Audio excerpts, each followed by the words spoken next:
Men boya efir qilaman deb endi telefonimni qo'limga olib birovlarning efirga kirib, bo'lar bo'lmas gaplarni eshitib chiqdim.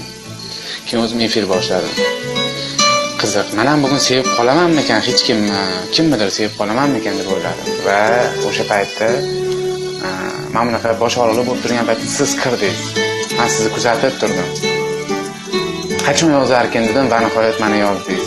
Men shu yerda hammani guvohligida oyoqlarim yerga ta'zim qilgan holda siz tasavvur qilishingizni xohlardim. Siz sevaman, qo'lingizni so'rab olmoqchiman. Siz meni ko'zlarimga nur bo'lib joylashib olgan farishtam kabi aqlimni, hushimni egallab oldingiz.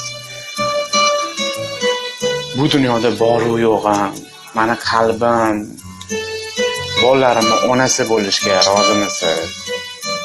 Men hech kimni bu qadar sevmaganman. Albatta, kimnidir qattadir sevgandirman, lekin siz men uchun yagona va beg'ubor farishta.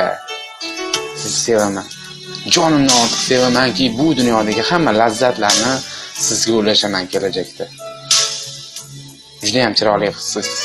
Meni qalbimga ilohim malika bo'lishda davom eting. Jonimdan ortiq yaxshi ko'raman sizni. Lavita, sizni sevaman. Sizni bir stranichkangizga qaraganda yuragim qanaqadir bir tuyg'uni tuydi. Balki sizni sezib qolgandirman.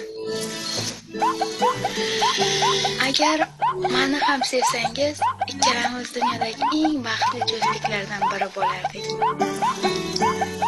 Men siz uchun hamma narsaga tayyorman, azizim. Men sizni yaxshi ko'raman.